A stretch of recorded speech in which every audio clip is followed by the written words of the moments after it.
Hi, it's Aisling Mooney here. Just wanted to show you a bench in a park, a place where I come. This is a little angel message for you today.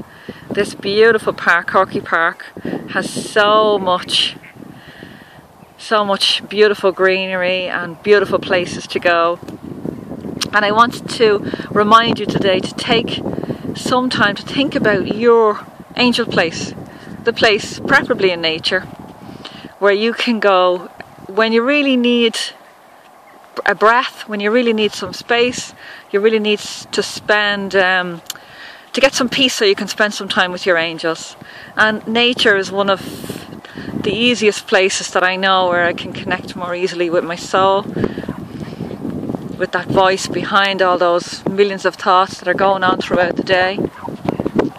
So just today, think about your place where you can go and connect with your angels and start to hear their messages much more clearly in your life. I hope you enjoyed this message.